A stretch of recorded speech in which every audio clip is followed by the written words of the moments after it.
Dans la vie, certains restent spectateurs pendant que d'autres construisent leur performance. Bienvenue dans Entre Swing et Combat, le podcast des compétiteurs qui savent que tout commence à l'intérieur. Je suis Alexandre Saporito, préparateur mental spécialisé dans les sports de combat et le golf de compétition. J'accompagne des athlètes sur le ring et sur le parcours, là où la lucidité, la gestion émotionnelle et la confiance font toute la différence. Ici, je te partage les coulisses de l'accompagnement mental, les prises de conscience clés et des outils concrets pour t'aider à élever ton niveau en développant la solidité mentale qui soutient la performance. On y parle mindset, résilience, gestion du stress, mais aussi d'échecs, de rebonds et de moments où tout peut basculer. Alors, que tu sois golfeur, combattant, coach ou simplement passionné de performance, installe-toi, tu es au bon endroit et bienvenue entre swing et combat. Bonjour tout le monde et bienvenue sur Entre Swing et Combat. Aujourd'hui, notre invitée, c'est Maymara Lawson, la championne de France et du monde de boxe française, qui va nous raconter son parcours, sa carrière, comment elle a réussi dans ce milieu qui est finalement plutôt masculin, et aussi comment elle a réussi à évoluer depuis qu'elle a commencé à l'âge de 16 ans. Quels ont été ses déclics qui lui ont permis de performer, de franchir certains caps, mais aussi parce que ça fait partie d'une carrière, ces moments de difficulté, d'échec, en plus des victoires en tant que sportif de haut niveau et membre de l'équipe de France. C'est aussi des moments où tu as l'impression de manquer des fois de légitimité, où on peut se dire qu'il va falloir que je prouve encore plus que les autres, que je mérite ma place. C'est parti maintenant avec Maymara Lawson sur Entre Swing et Combat. On y va. Bienvenue Maymara. Très content de te recevoir aujourd'hui. Je t'ai croisé pour la première fois il y a quelques années. C'était au championnat de France technique. C'était même en 2023. Et tu avais même boxé à ce moment-là contre ma sœur. Et j'avais pu évidemment le regarder puisque j'étais présent. Et c'était un assaut très intéressant d'un point de vue technique, physique, au niveau de ta condition physique, et aussi mentale pour arriver à gérer tous les assauts de la journée. Hello, oui, c'était. Je me souviens de cette période qui était peut-être, je sais pas, ça fait partie des périodes les plus intenses, puisque à ce moment-là, j'étais pensionnaire du pôle. Et je me souviens aussi de ta sœur, qui était très sympathique, avec qui on a eu un bel échange après. Ouais, c'est ça, elle m'avait partagé exactement la même chose. Elle m'avait dit, Maymara, franchement, super athlète, elle avait bien parlé avec toi, exactement. Et elle m'avait dit, très sympathique, vraiment partager beaucoup de choses, accessible et tout. Parce que des fois, on peut avoir affaire à certains athlètes qui restent entre athlètes de haut niveau et qui veulent pas trop parler avec d'autres. Et du coup, en fait, qu'est-ce que tu peux ressentir aujourd'hui si je te dis 7 fois championne de France, championne du monde, championne d'Europe? Qu'est-ce que ça fait au fond de toi d'entendre ces mots-là, ces titres-là? C'est vrai qu'à chaque fois, bon, déjà, à la base, ça me fait sourire, parce que je me dis, waouh, c'est abusé, les chiffres, c'est. Enfin, quand t'entends ça, tu te dis, waouh, quand même, c'est vrai que c'est du forcing un peu, quoi. Mais bon, déjà, de la fierté, ça c'est sûr. Parce que, voilà, une fois qu'on a accompli des titres, forcément, on est fier de soi. Mais je sais que pendant longtemps, j'étais gênée, en fait, quand on me disait tout ça, puisque, voilà, moi, je suis arrivée vraiment dans le haut niveau. Je vais pas dire par hasard, parce que c'est ce que je disais à un moment, mais ça m'a un peu tombé dessus. Et je pensais pas du tout je pensais pas du tout faire championne de France, la première fois que j'ai fait championne de France. Et en fait, j'ai fait que prouver derrière pour essayer d'être au niveau que je pensais avoir. En tout cas, être au niveau des titres que j'avais déjà, en fait. J'ai envie de revenir un petit peu sur tes premières paires de gants à l'âge de 16 ans. Est-ce que tu te souviens à ce moment-là pourquoi est-ce que tu avais eu envie de monter sur un ring pour la première fois? Ouais. Ah, je me souviens de la première fois que je vais à la salle. En fait, il se trouve qu'on avait deux champions, enfin, en tout cas, deux champions, en fait, dans notre club qui étaient trop chauds, quoi. Et j'y vais, et ils font une démo, je crois, un truc comme ça, à la fin du cours, et j'étais genre, ok, je veux faire ça, en fait. Parce que j'avais trouvé ça tellement beau, tellement stylé. Et quand je me suis mise à boxer, et qu'en fait, on me disait, bah oui, il faut que tu touches l'autre personne, que tu mettes tes poings dans la tête, quoi. J'étais genre, oh, mais c'est incroyable, en fait, puisque moi, à l'époque, en fait, au collège, je me suis fait harceler par une fille en quatrième, et ça a un petit peu débordé en troisième, et ça m'a fait un bien fou, en fait, de pouvoir faire quelque chose qui faisait, enfin, en fait, j'avais le droit de m'affirmer face à quelqu'un. Et Mm. alors, enfin, parce que vraiment, ça m'avait, bah voilà, il y a des sortes de traumas, quoi. Et je pense que la boxe a beaucoup joué sur ça. Et ça m'a fait beaucoup de bien bah, pour moi, pour ma confiance en soi, etc. Ouais, on a pas mal de grands champions, même très, très médiatisés aussi, qu'on peut voir, que ce soit en boxe, en MMA, etc., qui ont eu un petit peu ce genre de soucis-là pendant leur jeunesse. Et les sports de combat leur a fait énormément de bien et leur a permis aussi bah, vraiment de s'exprimer, de reprendre confiance en eux et d'avoir des titres incroyables aussi. Et aussi, tu le dis très Mm. bien, ce qui t'a donné aussi un petit peu envie de faire de la compétition, c'est en voyant ceux qui avaient déjà des titres. Parce qu'en plus, toi, dans ta salle, Mm. t'as eu cette chance-là de pas avoir juste des compétiteurs, mais quand même des grands boxeurs, et dont un qu'on connaît très bien maintenant aussi. Mhm. Je te laisserai dire qui c'est après, si tu veux. On va laisser un petit suspense. Mais pour ceux qui connaissent bien la boxe, honnêtement, Oui, normalement, ils devraient les connaître. Alors, je commence déjà par ceux qui m'ont inspiré vraiment bah, le premier jour, premier cours.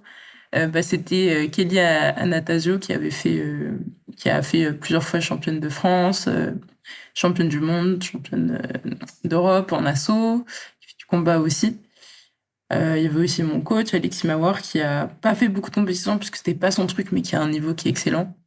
Et bien sûr, du coup, plus tard, mais du coup, il était pas encore, enfin, il avait pas encore de titre au moment où je suis arrivée.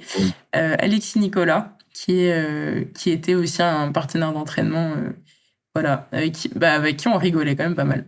ouais, c'est cool ça.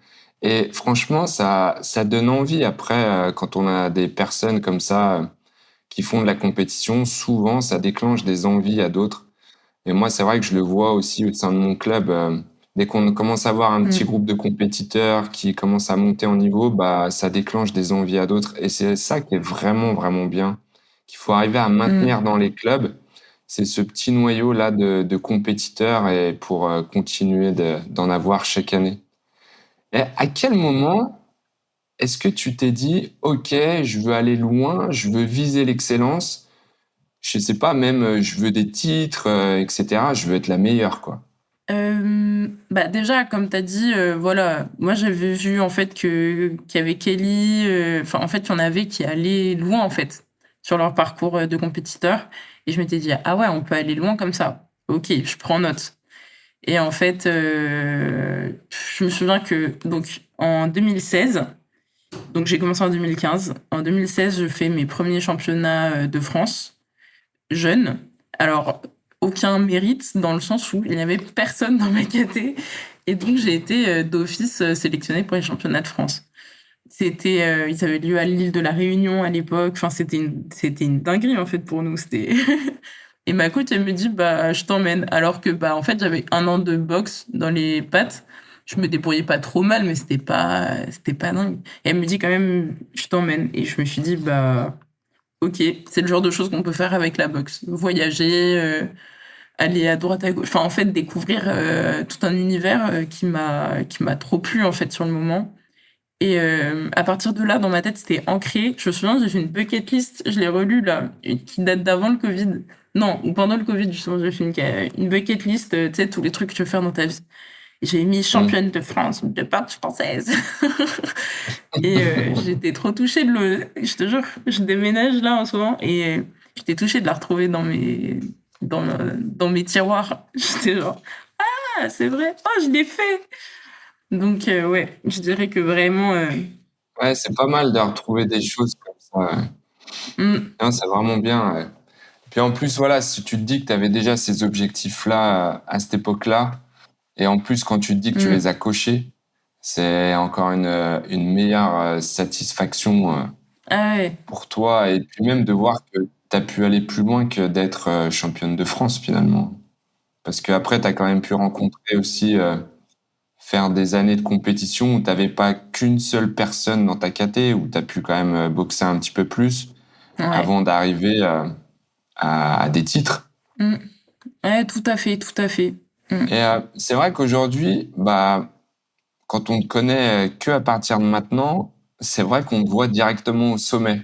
Tu vois, championne du monde, plusieurs fois championne de France. Mais c'était quoi pour toi la période la plus difficile de ta carrière? Mmh. Il y en a plusieurs forcément, mais j'en dirais une qui était, parce que c'était prolongé un peu, c'était, ma période, au pôle, puisqu'en fait elle est dure sur plein de niveaux en même temps. À la fois j'étais très heureuse et je me sentais épanouie d'un point de vue, pugilistique, on va dire, puisque, en fait, voilà, 2 entraînements par jour, tu bouffes quoi, de la technique, de tout, enfin tout, tu fais de tout. Tu vois ton corps se transformer, en une armure, des trucs comme ça et en fait, à la fois c'était bien et à la fois c'était dur puisque, c'est très intense. C'était vraiment très intense quoi comme pratique, 2 entraînements par jour. Par rapport moi à ce qu'il y a dans ma caté, enfin on n'est pas beaucoup, par rapport au fait aussi que voilà, c'est une boxe amateur, on n'a pas du tout d'argent, enfin on gagne très peu d'argent, on a des primes parfois à la fin de l'année, mais on gagne rien en fait pour notre pratique et c'est vrai que je m'y retrouvais plus. En plus, j'avais dû déménager donc j'étais isolée, enfin pas isolée non plus, mais puisqu'il y a les gens du pôle et tout ça, mais j'étais loin de mes proches, loin de ma famille et quand tu rentres le soir et que tu t'es fait fracasser en fait, que t'as mal partout, tu des Ouais. contusions sur toute la cuisse, que tu t'es pris en une espèce de semi-KO, et que t'as fait comme si tout allait bien. En fait, Bon. c'est des moments, mais c'est tellement dur. Et c'est vrai que ça m'a un petit, enfin, et en plus, ton corps, il prend du temps à s'habituer. Donc, c'est-à-dire que je crois que j'ai été malade non-stop pendant 6 mois, genre. J'ai toujours un truc. Une infection, un truc, un rhume. J'ai rechopé le Covid, j'ai eu de la fièvre, j'ai eu mes dents de sagesse qui m'ont truc, j'ai tout eu. Parce que, ton corps, il est super fatigué et tu lui apportes pas assez, enfin, c'est dur de lui apporter, assez d'avoir une hygiène de vie irréprochable qui fait que, ça va aller, il va tenir le coup de 2 entraînements par jour, dont des entraînements où tu te fais taper dessus, quoi. Mais c'est vrai que c'est exactement ça, en fait, ce ressenti-là, parce que, moi aussi, j'ai eu la chance, à une certaine époque, même si c'était il y a un peu plus longtemps, de vivre, ce parcours-là et dans ce que tu racontes, je peux dire que j'ai vécu exactement la même chose et une autre personne qui était encore avant moi, mais genre, 10 ans avant encore, m'avait prévenu de cette difficulté-là. D'une, d'être coupé, Mmh. de ton entourage pendant, toute une semaine, des mois, des années entières comme ça, où tu les vois beaucoup moins souvent. Surtout quand tu es jeune, en Ouais. fait, et que tu as toujours vécu chez tes parents, qu'il va falloir que, tu t'occupes de toi-même, laver ton linge. C'est des choses, bêtes, anodines, mais des trucs que tu as jamais fait quand tu es jeune, clairement, souvent quand tu es chez tes Mmh. parents. Et puis, ouais, les entraînements bi-quotidiens, plus l'école ou le travail pour certains. C'est Mmh. un rythme, voilà, comme tu le dis, c'est du plaisir parce qu'on kiffe quand même notre sport et on sait pourquoi on y va, mais physiquement et mentalement, on sent que franchement, il faut en vouloir et il faut tenir là-dessus. Donc, il faut être prêt et comme tu dis en plus, quand tu reçois pas d'argent pour ton sport que tu Ouais, fais tous les jours, 2 fois par jour, tu sais que c'est pas vraiment, ta vie professionnelle, quoi, parce qu'il faut que tu fasses autre chose à côté. ouais. Et du coup, est-ce qu'il y a un moment où tu as failli tout lâcher? Et aussi, si c'était arrivé, qu'est-ce qui a pu te retenir de tout lâcher? Mais il y a un truc qui a vraiment guidé, ma mon parcours, en quelque sorte, c'est, en fait, du coup, très vite, j'ai eu mes titres. Enfin, j'ai eu un titre de championne de France en reprenant, vite fait la boxe après le Covid, en gros. Il y a eu une sorte de semi-saison bizarre. J'étais toute seule, dans ma caté face à une fille qui, à l'époque, avait pas un niveau de dingue non plus et en fait, voilà, je me retrouve championne de France comme ça et je me suis dit: «Ouh là là, c'est quoi cette histoire?» J'ai pas du tout, je pensais pas et en fait, j'arrive en équipe de France et je me suis sentie tellement mal d'être aussi, faible. Enfin, pas même pas forcément physiquement, parce que physiquement, j'étais plutôt, enfin, ça allait quoi. Mais alors, c'était horrible en fait d'un point de vue, ouais, de se sentir aussi nul d'un point de vue tactique, technique et en fait de sentir potentiellement, voilà, le regard de certaines personnes qui seraient pas totalement, pas bienveillants dans le sens où ils te regardent en mode: «Qu'est-ce que tu fous là, toi?» Genre, Mmh. bon, ah ouais, non, ah oui, c'est vrai, c'est la grosse des 75, ça doit être enfin, je pense qu'il y avait un truc un peu de: «OK, bon, elle, bon, de toute façon, on sait bien, ça doit être, alors que bon, bon, du coup, je pense que ça m'a fait vraiment lutter. Enfin, c'est un truc qui, à la fois, m'a fait tenir parce que je me suis dit: «Mais jamais je veux qu'on se dise ça de moi, en fait. Jamais Mmh. j'ai envie que les gens, dans leur tête, ils se disent: "Ah ouais, c'est juste qu'il y a personne dans sa caté" et du coup» mais en fait, forcément, ils vont se le dire un minimum. Mais en fait, je voulais absolument pas être assimilée à juste la facilité et «Ah oui» et machin et cetera et donc ça a fait que je me suis donnée à fond et à la fois, c'est des trucs qui m'ont c'est un sentiment qui a fait qu'il y a des fois où c'était horrible. Je me souviens d'une équipe de France, une année, j'avais l'impression d'avoir fait un bon donc c'était l'année après. J'ai l'impression de m'être vachement rattrapée, d'être mieux, quoi et j'arrive en équipe de France et c'est la déprime. Les gens, j'ai l'impression qu'ils sont encore plus forts qu'avant. J'ai l'impression que j'ai pas bougé et j'ai l'impression que je suis pas du tout la bienvenue, en fait. D'accord. Après, je pense qu'il y a beaucoup d'impressions. Il y avait peut-être aussi des trucs qui étaient un peu vrais, de ce que je pense pas avoir ressenti n'importe quoi. Je pense qu'il y avait effectivement des gens qui se demandaient vraiment ce que je faisais là. Mais, mais je pense que c'était pas aussi fort que ce que je pensais. Je pensais de dire, oui, bon, vite fait, ne pas plus y penser. Et moi, je suis restée là-dedans et c'est vrai que ça a été très dur. Ouais, c'est souvent ça Mm. en plus, ça je le fais bien travailler en préparation mentale aussi, c'est souvent on pense, savoir ce que les autres pensent de nous et c'est des fausses croyances ou des fois c'est amplifié. Donc ça peut être vrai, hein, mais j'ai ça souvent avec, la peur de décevoir, par exemple. Je pense que si, je rate, ben, mon coach va m'en vouloir, ou mes parents vont m'en vouloir et cetera. Alors qu'en fait, on leur a jamais demandé et on leur a jamais vraiment posé la question concrètement: «Est-ce que ça te dérange si je perds? Est-ce que, tu vas m'en vouloir?» et cetera. Et des fois, Mm. juste un simple: «Bah, non, pas du tout, tu peux perdre ou quoi, pas de souci». Ben, ça peut vraiment, déverrouiller et faire du bien en fait aux sportifs à ce moment-là et faire perdre cette croyance-là. Et donc je comprends Mm. totalement ce que tu as pu ressentir et le truc c'est que toi en plus ça t'a transformé ça, bah, on va dire comme une force parce que tu as voulu, prouver en quelque sorte, montrer Mm. que c'était pas par hasard et que c'est pas parce que j'ai boxé une fois ou moins que vous que je mérite pas ma place en fait. Mm. Bah oui, après, c'est compliqué. Enfin, la réalité, c'est que, bon, il y a d'autres difficultés qui sont liées à ne pas, enfin, à boxer qu'une fois et faire champion de France. En fait, tu te retrouves à avoir très peu, enfin, moi, du coup, j'avais très peu d'expérience en compétition. Donc j'arrive en compétition, moi, enfin, on arrive sur des championnats d'Europe, des championnats du monde, mais mon stress, je sais pas quoi en faire en fait. J'ai fait très peu de compétitions parce que bah il y a jamais personne dans ma caté. Mmh. Enfin donc ça par exemple ça fait partie des trucs où vraiment du coup t'es supposé assurer sur un ou deux combats alors que t'as très peu d'expérience et ça c'était déjà des trucs qui étaient donc pas évidents à gérer.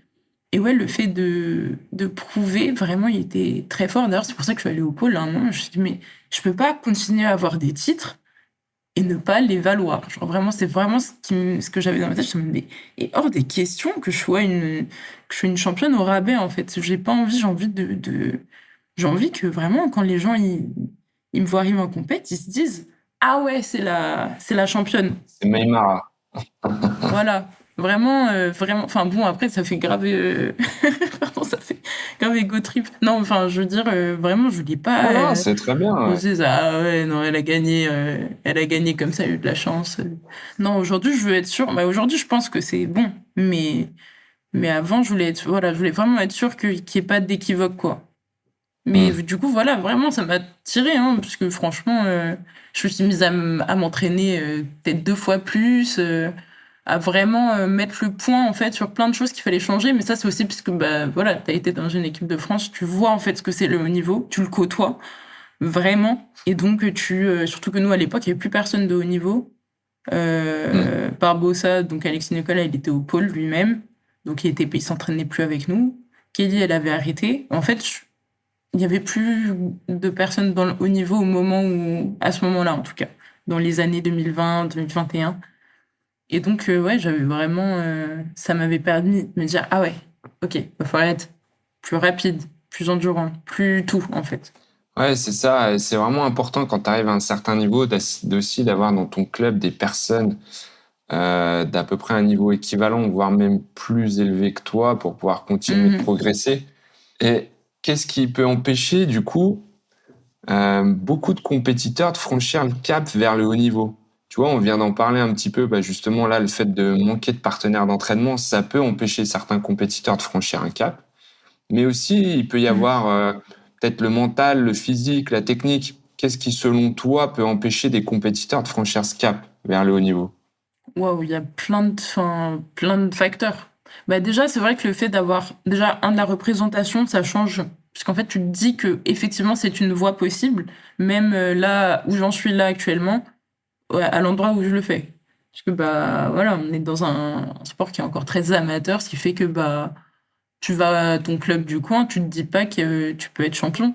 Donc, mais, je dirais qu'il y a la représentation, il y a les partenaires d'entraînement. Moi, quelque part, j'ai de la chance parce que je suis à Paris dans un des clubs, les plus, où il y a le plus de licenciés en France. Mais c'était déjà la galère pour trouver des gens qui soient un minimum équivalents au niveau du détail, des poids, du gabarit, sans tourner tout le temps avec des mecs. Mmh. Donc je me dis, autre part, c'est sûr, c'est beaucoup plus compliqué.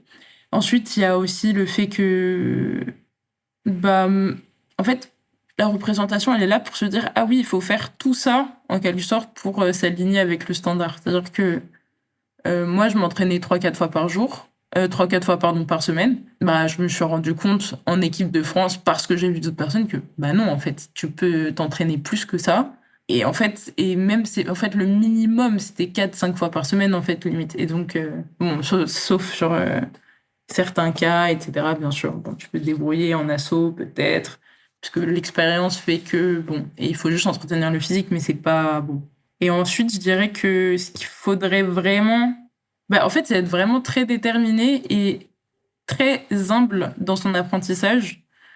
Faut toujours se dire que tu as quelque chose à apprendre. Bien sûr, il y a des moments et des périodes où il faut être sûr de soi et continuer sur un truc, puisque sinon on n'avance pas. Mais la réalité, c'est qu'il faut être humble et il faut accepter d'apprendre de tout le monde. Même un débutant, il peut t'apprendre des trucs, parce que voilà, se faire, toucher, taper par un débutant pour rien, c'est que, bah, là, il y avait un truc à taffer, Ouais, c'est tout sûr. simplement. Non, carrément. Et souvent aussi, ce qu'on remarque, bon, bah voilà, comme tu as parlé, tu vois, technique, physique aussi, comme tu as dit, tu peux travailler 3-4 fois par semaine, t'entraîner, mais tu te rends compte qu'à un moment donné, bah, ça va pas forcément suffire parce qu'en face, il y en a qui s'entraînent 5 fois par semaine et voire même 2 fois par jour aussi. Donc, qui s'entraînent vraiment énormément. Mais à un moment donné, qu'est-ce que tu penses aussi qui peut faire, un changement quand on est tous, bah, au niveau, donc c'est-à-dire qu'on s'entraîne tous de la même manière, qu'on a à peu près tous le même physique, la même technique? Parce qu'à un moment donné, quand tu arrives en finale des championnats de France, quand tu es athlète comme ça, tu te retrouves face à quelqu'un qui est aussi bien préparé que toi. Qu'est-ce qui peut, faire la différence, encore après, pour avoir certains déclics? Alors ouais, là, du coup, forcément, c'est mentalement que ça va se jouer. Mais alors, il y a mentalement et stratégiquement, j'ai envie de dire. Carrément. En fait, il y a des... Je trouve que ceux qui font le plus de titres, en tout cas les grands champions, ils se caractérisent par un truc qui est que ils arrivent à se réadapter à chaque situation qu'il y a en face d'eux, à chaque situation de boxe. Et en fait, j'en connais beaucoup qui ont des très bons niveaux techniques, qui sont, ouais, qui sont bons et qui gagnent la plupart du temps. Mais en fait, face au premier, ils vont perdre et je pense pas que ce soit forcément que du mental en mode, ils se sont effondrés, parce qu'il y en a qui sont Mmh. tu les trouves au taquet jusqu'à la fin, mais en fait, c'est juste qu'ils trouvent pas de solution et donc je dirais que vraiment c'est ce côté, cette lucidité de d'avoir en combat sur un 5x2, 3x2, 5x2, c'est assez court au final, mais il faut, quand même l'avoir cette lucidité et c'est pas que forcément les coachs dans le coin qui vont t'aider, c'est aussi un état mental qui est que, bah, OK, là, ce que je fais ne fonctionne pas, il faut que je change la recette. Sinon, ça va pas fonctionner. Et parfois, il faut changer de recette plusieurs fois dans un seul combat, dans une seule rencontre. Donc déjà, je dirais que ça, c'est vraiment le point de vue stratégique qui, pour moi, fait la différence entre ceux qui ont fait plein de titres et ceux qui en font moins. Et ensuite, bah ouais, bien sûr, le mental. Moi, je pense qu'aujourd'hui, c'est ma force. Alors qu'avant, c'était une faiblesse. Aujourd'hui, c'est ma force. Aujourd'hui, j'arrive en assaut, en combat, enfin, surtout en combat, je me dis, mais il n'y a pas un monde où je perds, en fait. Je Mmh. viens. C'est pas que je suis sûre de moi, mais je suis sûre de moi. Je me dis, non, en fait. Voilà, là, j'y vais et voilà. Enfin, après, on arrive vraiment là, au bout de beaucoup de compétitions et même ça, au final, d'être aussi sûre de moi, c'est plutôt récent. C'est des choses que j'ai Ouais, apprises. Bah, carrément. j'ai fait de la prépa mentale et ça m'a été aussi un petit peu. Du coup, c'est plus sûr aujourd'hui. Ouais, c'est cet état d'esprit qu'il faut avoir souvent et que certains n'ont pas forcément. C'est de se dire, bah, d'être sûr de soi et de se dire: «OK, bah, moi aujourd'hui, je suis là, c'est pour gagner en fait, rien d'autre. Il y a rien Mm. d'autre qui me passe par la tête». Mais cet état d'esprit-là, avant de l'avoir aussi, c'est bien beau de se le dire, «J'y vais pour gagner», puisque finalement on y va tous pour gagner. Mais des fois, on a quand Bien même un petit évidemment. peu, cette petite voix malgré tout qui se dit: «Ah ouais, mais peut-être que, il se peut que je perde, je suis peut-être pas assez bon par rapport à lui parce que j'en sais rien, il est un peu plus âgé, il a un peu plus de titres ou, il peut être un peu plus jeune et plus de conditions et cetera». Donc c'est vrai que ton travail, de préparation mentale aussi permet de conditionner son cerveau à vraiment être sûr de soi le moment donné quoi, le jour J et d'arriver à reproduire finalement ce qu'on a fait à l'entraînement, tout ce qu'on sait faire, de le transposer le jour J sur le ring, chose qui est Mm, difficile quand même la plupart du temps, Est-ce que toi tu arrives à faire ça? mm. À être aussi, libéré, relâché qu'à l'entraînement par exemple, quand tu combats? Franchement, c'est difficile parce que le temps, il s'écoule tellement différemment quand on est dans un Mmh. assaut, en combat. On a l'impression que le temps nous file entre les doigts et qu'on. Enfin, voilà. Enfin, moi, je dirais que mes premières reprises, mais comme beaucoup, elles sont souvent foirées, ou en tout cas, elles sont pas très bonnes. En fait, il y a besoin. Moi, personnellement, j'ai vraiment besoin de me mettre dedans avant d'y arriver. Enfin, voilà, avant d'y arriver, avant de me sentir à l'aise. Mais il faut vraiment retrouver ce truc. Moi, j'ai vraiment noté que c'était un comment dire? Retrouver le jeu, l'envie de jouer, en fait. Ça, c'est vraiment un truc qui est nécessaire au relâchement et donc à la lucidité, pas au truc de: «Ah, il m'a tapé, il faut que je retape. Ah, je» ne pas être non, vraiment être dans une logique de jeu, ça m'a beaucoup aidé. Genre de me dire, Ouais, «OK, là, Maïmara, tu là pour jouer», même en combat, en fait. Parce qu'on pourrait se dire ouais, c'est peut-être juste en exactement assaut, mais ça. non, non, même en combat. D'être, voilà, dans un état où je suis relâchée et en fait, je suis là, je suis comme un chat, en fait, qui est là, qui joue avec un truc, une souris. Je me dis: «OK, qu'est-ce que je fais là? Je fais ça. Ah, ah, il m'a touché là. Ah, ah». Donc Ah, voilà. j'adore vraiment ce que tu dis en plus parce que c'est exactement ça. Ah, c'est vrai que pour ceux qui font pas de boxe, c'est compliqué à percevoir qu'on puisse, aimer jouer, à se frapper dessus, tu Oui, c'est vois, et vrai. cetera. Mais quand on est Ça doit dedans, être très moi, drôle. ça me parle exactement et c'est vrai que c'est ce que j'essaie d'enseigner et tu le vois chez des grands champions, tu vois que pour eux, en fait, ils sont relâchés parce que c'est un jeu et même en combat. Moi, je peux prendre un exemple, par exemple, de ma génération que même ceux de ta génération aujourd'hui connaissent, c'est Amri Madani, par exemple. Tu le connais? Ouais? Bah ouais, Bon, bah oui, j'espère. oui, oui. Il a été au coup pire, Bah, tu 5 mois en plus à un je moment. me je peux pas me Mmh. lasser de regarder ses combats ou tu vois, ou les highlights avec lui parce que honnêtement, tu vois que c'est un jeu pour lui, qu'il est en totale décontraction, que c'est Temps de fluide. relâchement, c'est incroyable. Mmh. Il s'amuse, en fait et pourtant c'est en combat. On peut avoir le stress et cetera. Bah, même si lui, il a le stress parce que tout le monde finalement l'a avant de monter, mais finalement, ça se transforme après en relâchement et pour moi, c'est moi, pour moi, c'est celui qui m'a le plus marqué. Voilà, de ma génération. Après, il y en a eu plein d'autres, hein, mais voilà, moi, c'est cet exemple-là et quand tu parles de plaisir de jeu, ah, c'est exactement ça en fin de compte, et pour ça, il faut faire un je pense un bon travail, de préparation mentale, tu vois?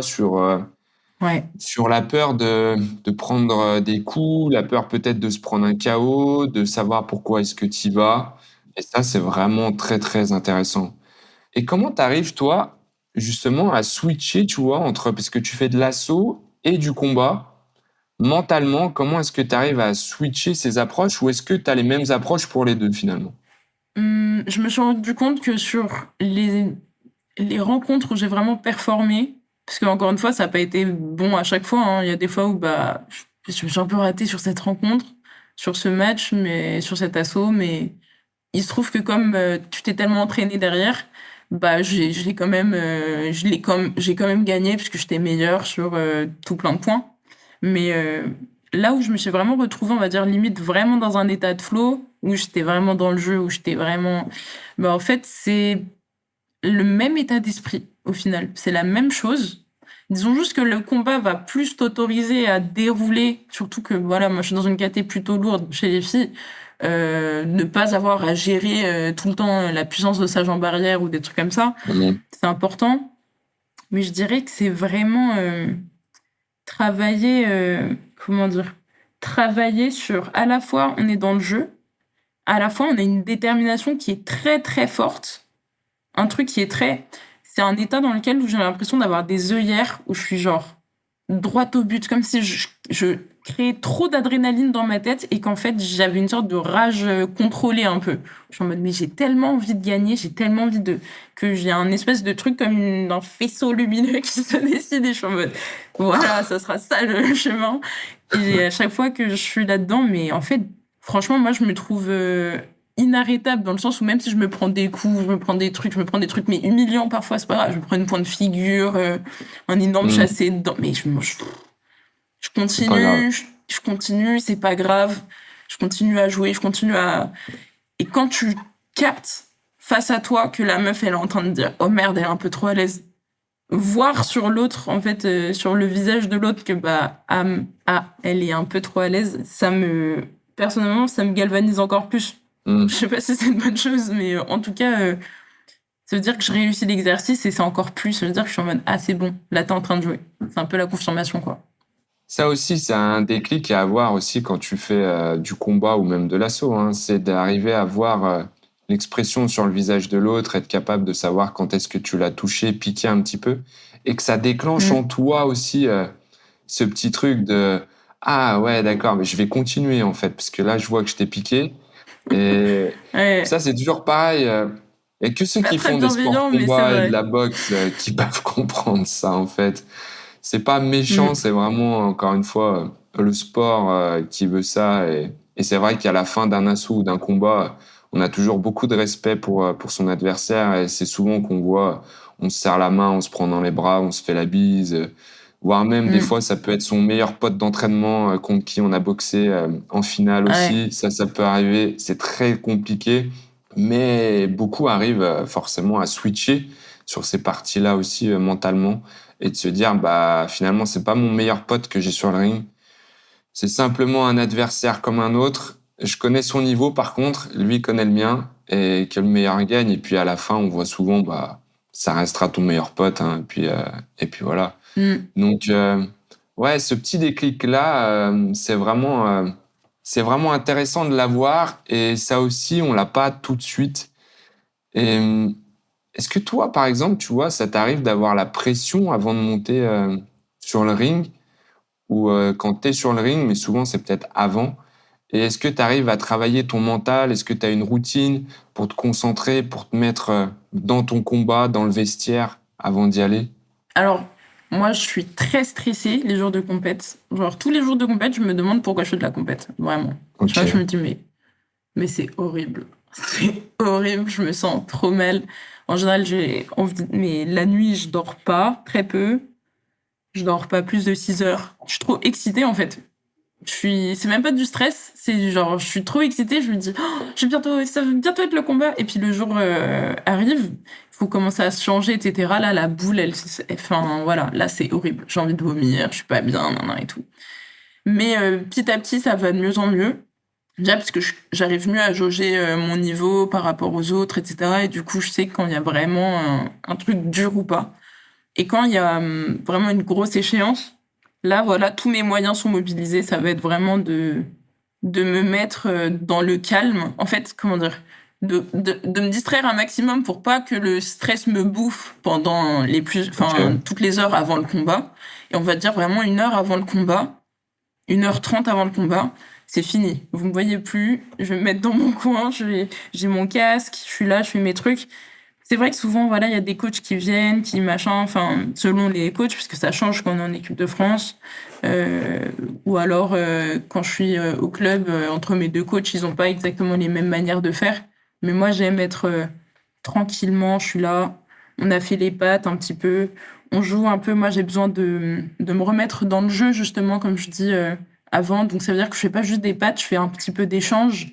J'ai besoin d'être tout le temps en mouvement aussi. Ça, j'ai besoin, genre, d'être vraiment en mouvement. Il y en a, souvent, ils s'arrêtent et ils peuvent, genre, vraiment juste rester comme ça jusqu'à leur combat. Moi, je peux pas. Moi, il faut que je bouge toujours en mouvement. Il faut que je garde un truc un peu, voilà. Et je me mets, et dans ma tête, je me tourne la tête. Je suis vraiment, enfin, je me tourne la tête, je suis en mode, oh, je vais y aller, mais je vais y aller fort. Et en fait, c'est comme si je me préparais à tout moment à allumer la mèche. Et ça, si je le démarre trop tôt, en fait, mais ça Hmm. m'épuise. Ouais. Je peux pas en faire 15 000 dans la journée. Donc c'est pour ça que je me distrais un maximum. Une fois que voilà, on commence à s'échauffer, machin, je me mets dedans. Puis vraiment, une demi-heure, 40 minutes avant le combat ou l'assaut, là, je commence vraiment à mettre mes œillères, à me dire, ok, là, prêt à, prêt à en découdre, vraiment.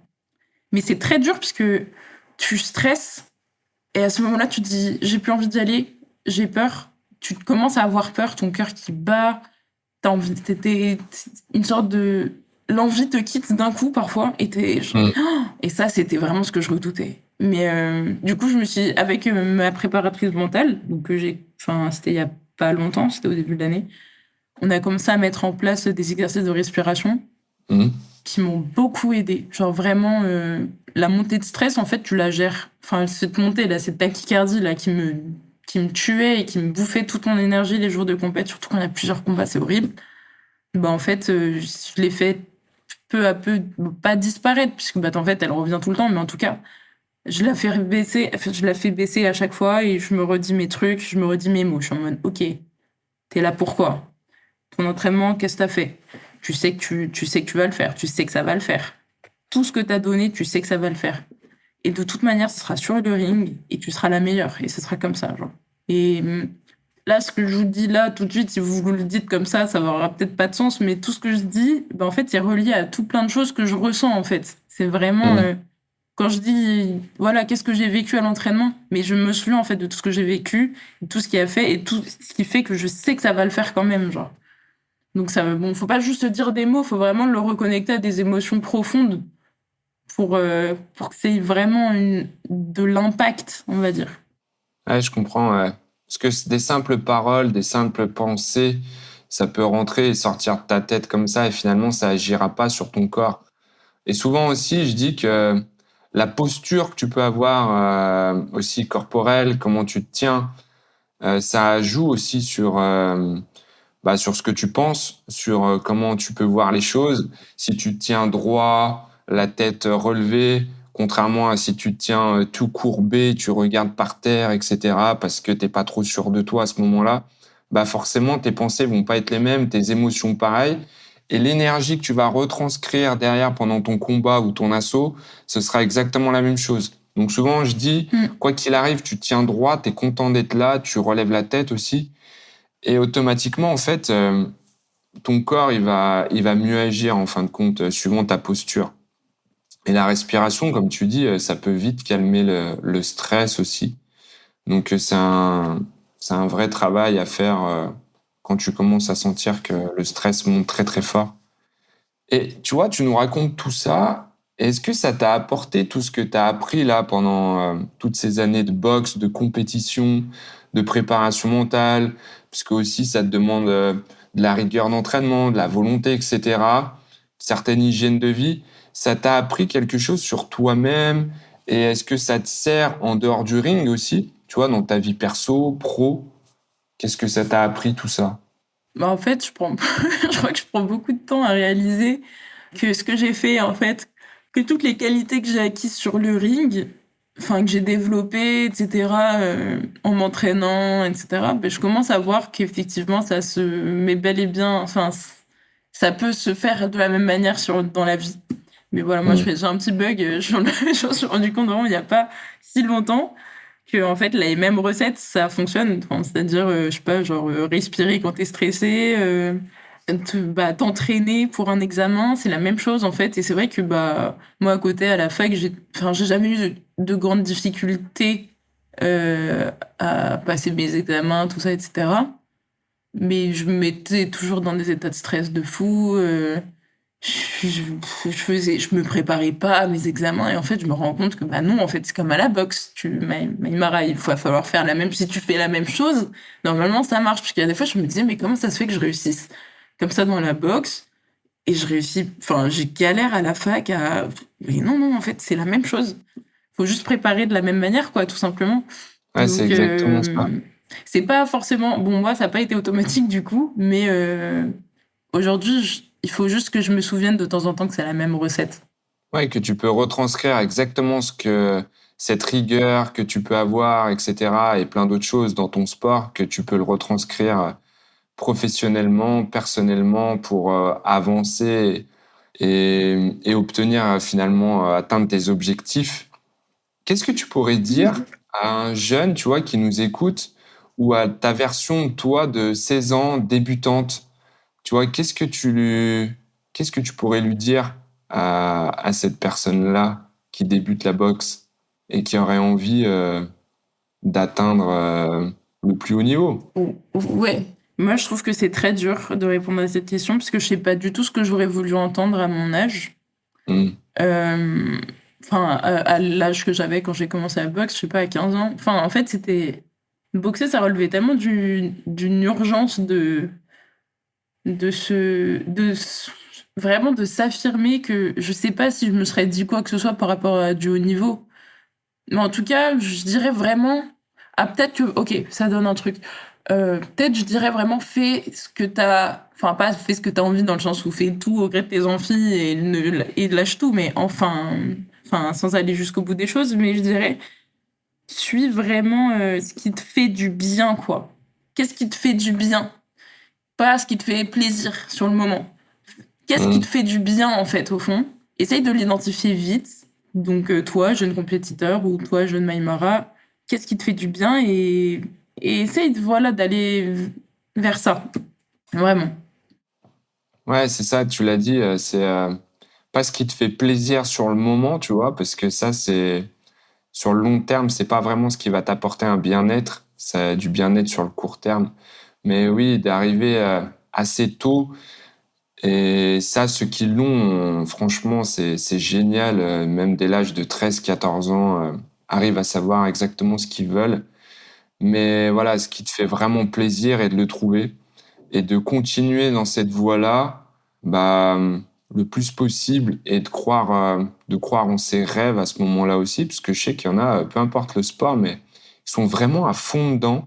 Et même si des Mm. fois, notre entourage peut pas comprendre cette réelle passion qu'on peut avoir, bah, essayer quand même de continuer, d'écouter ses parents parce que aussi souvent ils sont là pour nous protéger parce que enfin, un peu malgré eux aussi, mais ils savent ce qui est bon pour toi entre guillemets et la difficulté que ça peut être, là, par exemple le sport de haut niveau.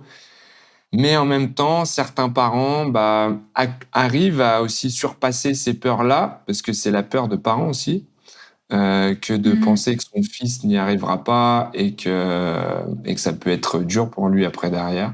Ouais. Mais d'accompagner son enfant aussi à atteindre ses rêves et à cet enfant-là aussi de ne pas oublier que le sport c'est bien, mais qu'une Mm. blessure est vite arrivée et que sans diplôme derrière aussi, c'est compliqué d'avoir quelque chose et de travailler. Donc il faut vraiment Ouais. arriver, comme tous les sportifs de niveau, à jongler sur les deux tableaux. Et les études, le professionnel et le sportif. Et si le sport finalement devient ton métier, tant mieux pour toi, c'est génial. Mais il faut toujours arriver à Mm. avoir les deux. Et du coup, qu'est-ce que, tu vois, si on a un auditeur là qui nous écoute, par exemple, qui est en plein doute, qui est en galère, ouais, qui se demande ce qu'il fait là, est-ce qu'il va continuer, etc. Qu'est-ce que toi, tu pourrais lui dire à cet auditeur-là en galère, quoi, en doute? De continuer la boxe, tu veux dire? Ouais, pour la boxe, ouais. Parce que des fois, tu vois, toi, ça t'arrive aussi d'avoir des doutes, d'avoir été en galère, et cetera. Et qu'est-ce que Mmh. toi, tu pourrais lui dire pour pas lâcher, pour continuer? Bah, moi, j'ai eu des périodes de doute. Typiquement, après le pole, je m'étais dit, «Est-ce que j'ai encore envie de boxer?» Parce que j'avais trop boxé, mais en fait, faut juste reprendre un petit peu de distance et voir vraiment ce qui te déplaît. Est-ce que c'est boxer qui te déplaît? Est-ce que non. Parfois, c'est juste revoir les choses et les remettre en perspective. Moi, je trouve qu'à l'époque, il fallait que je trouve de vraies solutions pour, mieux gérer mon hygiène de vie, mes blessures, surtout. J'en avais marre d'être blessée tout le temps. Et aussi, vraiment trouver les choses qui te motivent et qui te font du bien au quotidien. Donc à la fois, si ça avait été une super expérience, d'un point de vue technique, pugilistique, tout ça et cetera, le pole, bah, ce qui était bien ce qui a fait que j'ai continué à performer derrière, c'est que j'avais cette exigence que j'avais trouvée là-bas, dans ma tête, mais en fait, j'avais réussi à retrouver toutes les choses qui étaient bien autour de moi. Mais il y a vraiment eu des questionnements. Je me suis dit: «Mais qu'est-ce que je fais? Comment je continue ou pas?» Et oui, tu as ton objectif. Bon, on y va un petit peu comme ça et en fait, revoir les choses, reshifter, en fait, c'est remettre en perspective, et se rendre compte de ce qui fait vraiment du bien. Est-ce que c'est vraiment, est-ce que le problème c'était la boxe? Est-ce que c'est les trucs à côté? Parfois, il y a des gens, ils vont avoir des problèmes avec leur coach, enfin avec, tout ce qui est lié à côté. Peut-être que c'est le niveau du style de vie, ça va pas, au niveau des horaires, ça va pas. Moi, il y a un moment où j'allais qu'à 2 entraînements de mon club par, semaine puisque, bah, non, les horaires, ça ne m'allait plus, si je voulais dormir assez et cetera, je pouvais plus. Donc tu fais des choix, tu réajustes, je m'entraînais plutôt dans un autre club à ce moment-là, comme ça je tourne. Là, je vais faire un autre entraînement, toute seule à la salle, j'irai plus tôt et puis voilà, quoi. Ouais, c'est ça, de mettre tout à plat sur le papier, ce Mmh. qui te va, ce qui te va pas, ce qui est en accord avec toi, avec tes propres valeurs aussi. Comme toi, par exemple, bah voilà, les horaires d'entraînement, c'était pas en accord avec toi-même et avec tes propres valeurs parce que tu avais envie, bah, ça te dérangeait sur ton nombre d'heures de sommeil, etc. Donc, forcément, tu as fait des choix pour réadapter ça. Mmh. Donc, oui, effectivement, si on commence à être en plein doute, en galère, mettre les choses sur le papier, voir ce qui nous va, ce qui nous va pas, et être capable de mettre quelque chose en place après derrière sur les choses qui ne nous conviennent plus en fait. Mmh. Et ça, souvent, c'est assez difficile à mettre en place aussi, à prendre certaines décisions. Bah, oui, puisqu'en fait, ce qui est facile, c'est de garder ce qui est en place, en général. En fait, faire un changement dans sa vie, provoquer un changement, je crois qu'il y a un mec, il y a un sociologue qui avait dit qu'en gros, tu devais, souvent les humains, ils vont attendre d'être dans un truc vraiment très, très inconfortable et très désagréable avant de faire un changement. Mm. Genre une centaine parfois on va plus attendre une situation intenable pour faire des changements quand la réalité, c'est que parfois faut pas forcément attendre d'être traumatisé en fait pour, faire des changements. C'est bien de temps en temps de se dire: «OK, là, je vais me remettre en perspective un peu. Ah, qu'est-ce qui se passe là actuellement?» Bon voilà. Ouais, super. Où est-ce qu'on peut te suivre et te voir t'encourager pour les prochaines échéances? J'ai cru voir passer un combat que tu vas faire bientôt Mmh. là. Est-ce que tu peux nous en dire un peu plus sur celui-là? Alors j'ai 2 combats qui arrivent Ok. à 2 semaines d'intervalle, donc ouh, c'est beaucoup, hein, pour moi dans ma caté, c'est du jamais vu. J'ai, donc une finale, mondiale, face à la Croatie, Ok. puisqu'on a eu la qualification en juillet et donc maintenant il y a voilà, les 2 premiers passent en finale et donc je suis face à une Croate que j'ai déjà battue en phase de poule et j'espère, réitérer, bah, du coup là dans une semaine.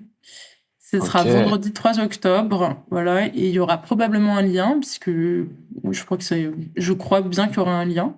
Donc voilà, vous pouvez venir, checker dans ma story sur Instagram, donc Yes. Maïmara tout simplement, tiré du 8, Maïmara tiré du 8. Et sinon, j'ai un deuxième combat du coup 2 semaines après, 1re pour moi en savate pro, Cool. donc avec les balancés, tout ça et cetera, face à la finaliste des moins de 65 en élite A de cette année, Adama Sangaré. Donc voilà, hein. On C'est teste. génial. On teste et puis ensuite, je sais pas trop pour cette année. Moi, je pense que je vais un peu me calmer parce que ça fait quand même 5 ans que je suis, dans les compètes et tout et là, je commence un nouveau travail. J'aimerais bien changer un peu de vie. Pas une, retraite, pour de bon, mais une bonne pause, je pense. Oh, super. Eh ben, écoute, on manquera pas de te suivre sur ces 2 prochaines échéances. On croise les doigts très fortement pour cette finale championnat du monde et pour ce début en savate pro. Merci. En tout cas, moi, personnellement, je suivrai tes combats et je partagerai aussi le lien, si j'arrive à le trouver, mais je pense que ça va pas être très compliqué, sur mes réseaux.